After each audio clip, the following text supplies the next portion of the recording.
Hey guys, Josh from Stillverse. In this video, I'm going to talk about the brand new Toy Story film, Toy Story 5. There might be minor spoilers, I'm not sure yet. I'm just going to talk about what I thought of the film and go over what I think about the franchise.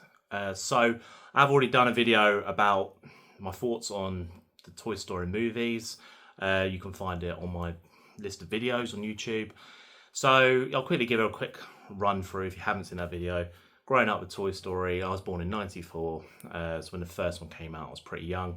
I remember seeing the second one at the cinema, saw the third one with my family, with my brothers and sisters, and then I saw number 4. I used to work in a one-screen independent cinema, which I'll talk about one day, but I managed to watch Toy Story 4 literally on the release date.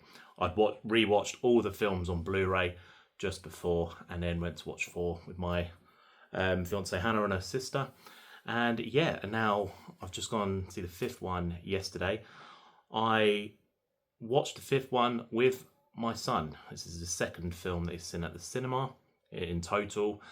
He loves Toy Story so much. We started the films from a young age. He watches maybe a Toy Story film a week.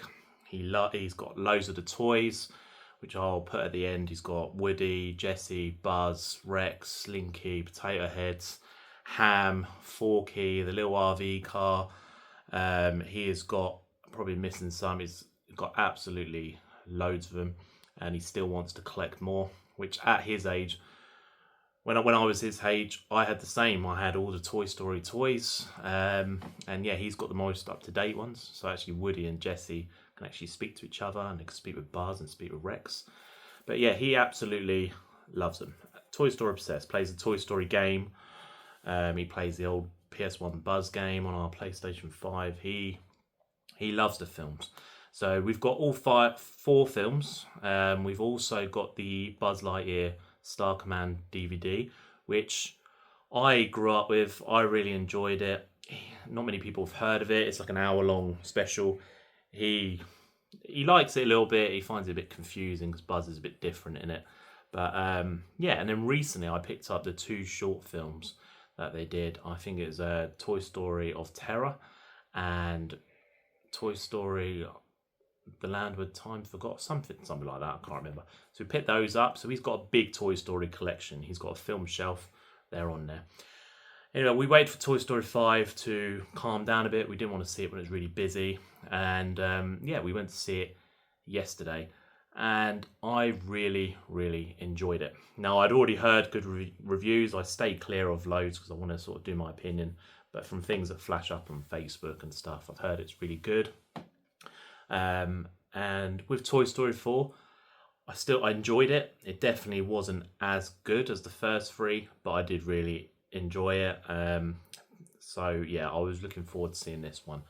And yeah, brilliant film, really good. Woody and Buzz sort of especially Woody, takes a little bit of a backseat in this one, but he is back, and it's more focused on Jessie, which Jessie was a really good character. I really liked her in Toy Story 2.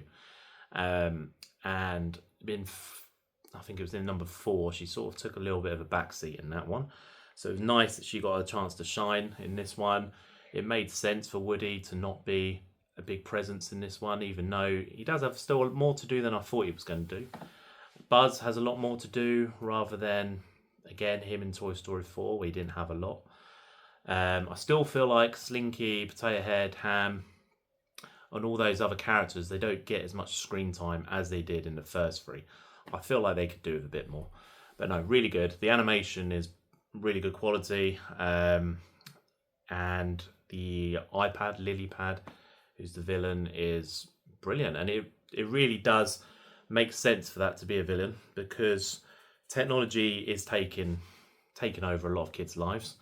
It is a struggle. Even we find it a struggle. Like our son, he does play games on our PlayStation and occasionally on a tablet, but we're trying to control it a bit more, because he becomes obsessed. You know, he wants to go on the tablet all the time, or he wants to spend more time on the PlayStation. So it is a battle that we go through. So we're trying to encourage him to play with more toys. And ironically, the toys that he plays with are Toy Story toys. But it's always a fear you got as a parent, because tablets and that can be a big help, and they can be educational, and on long car journeys they can be useful. We had the same. I had the same when I had a Game Boy. Same with my consoles when I was growing up. But I don't feel like it's on the same level as kids today, because there's more out there. There's more access to the internet. There's more games, and TV is on all the time now. As when I was a child, you had like 4 channels, and then you had Freeview, but you still didn't have as many channels. So yeah, it makes sense. In the film, I feel like it's, like I said, just such a great sort of villain, and that parents can relate to it quite a bit, and they can see their own kids going through it. And it just gives the message. It doesn't say ditch the technology, but it gives the message that kids should still be playing with toys at that age. They should still be playing whilst they're young, making friends, like face to face, not on online, and yet they can still have the tablet and games and maybe incorporate it into their play.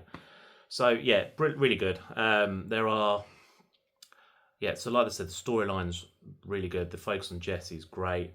I feel like Forky, I enjoyed him in the 4th one. I just found him a tiny bit annoying. He's not in it as much, which I like.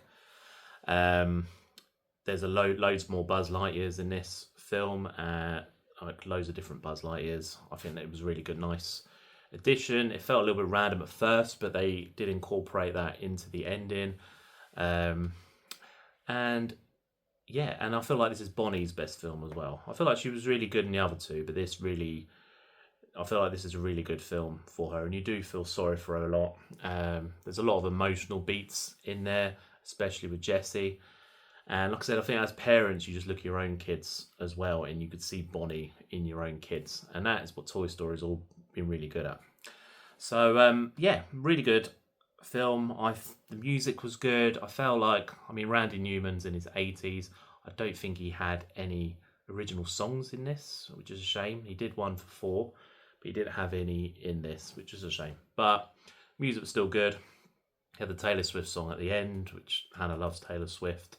There are a couple of post-credit scenes. And it definitely feels open. It feels open for number 6. And I think they'll make it. They'll want to tie up Bonnie's story. Whether they go to more kids or not, I'm not sure.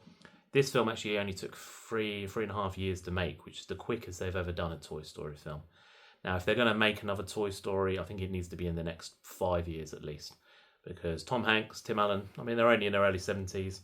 But I want it to come soon, but not too quick. Because if it came in like a couple of years, I feel like it's too soon. With Toy Story, I think there needs to be a few years between them.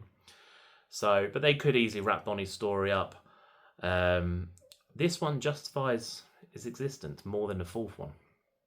Now, when you've got film trilogies like Toy Story that have a good ending, and then suddenly they try and make a 4th one, you do often question why, because we see films as almost beginning, middle, and end, and when they try and make a 4th or a 5th or something, it's always like they have to justify themselves. I feel like sometimes it works, sometimes it doesn't. So where it doesn't work for a lot of people is Indiana Jones. Last Crusade for people is the end of Indiana Jones. It's the end of a trilogy. Perfect film. Kingdom of Crystal Skull came out. Not many enjoyed it. I enjoyed most of it, but it definitely wasn't that great. And then Dial of Destiny feels like it had to justify itself a bit more. Again, I enjoyed it, but Indiana Jones, it was a great trilogy, and it was a perfect trilogy. So yeah, you get it with a lot. Some films, I think like John Wick 4, I really enjoyed that. I feel like Rambo 4, I really enjoyed that film. But there's some films that definitely will never need a 4th film, like Back to the Future, for example, and Dark Knight trilogy. Some films you just can't touch. But Toy Story it's for kids as well as adults. And, my son's not going to care that Toy Story 3 was a perfect ending. He just wants the next Toy Story film. He loves Forky. He loves the character. He just wants more and more Toy Story. I think for us adults, we've gone, right, that trilogy was perfect. It should end here because we've all grown up as well. I feel like kids just think different. I feel like 4 was a really, really good film. And number 5, I feel like was better than 4. but it's not as good as the first three. But a really good film. I'm waffling on a little bit now. But Toy Story is just brilliant. It's got the best run of sequels, more than most films have, especially at the moment they're at 5. I mean, you look at most films that have 4 or more films, they don't often do as well as Toy Story. Like films like Rambo, etc., or Rocky when he got to 5, awful. Some films just don't have that in them. Toy Story, just you can tell that the writers really care, and the actors really care about the roles as well. So yeah, so I'm quite intrigued. I hope there is a number 6, but I hope that they do wrap it up at some point. I like things that do tie up, but I just got a feeling it'll go on. I said to someone the other day, I said I could almost imagine Tom Hanks, Tim Allen signing their voices up to AI, and they just continue it, which would be a shame, but I think that's what they'll do. But yes, so I think my favourite Toy Story is number 2. Number 3 is very good, but number 2 I think is my favourite. If I was going to quickly rank them, I'd say it would go 2, 1, 3, 5, and 4. Again, not saying 4 is bad, but that's how I would rank them. I look forward to seeing 5 again when it comes out on Blu-ray. I say it's for my son's shelf. It's secretly for me as well, because I'm a completist. I bought the Toy Story films before he was even born, before Hannah was even pregnant with him. I bought all the Toy Story films, mostly because I still enjoy them. They're great stories. They're Pixar's greatest films, I believe. But yeah, please subscribe to our channel. We do film reviews. We also run an Etsy business where we create custom covers for steelbooks and Blu-rays. You can visit our link in the description below. Yeah, please do subscribe. Please give us a like. Please share the video. And yeah, give me a comment below if you've enjoyed Toy Story 5 and if you're going to go and see it. All right, thanks guys. Cheers.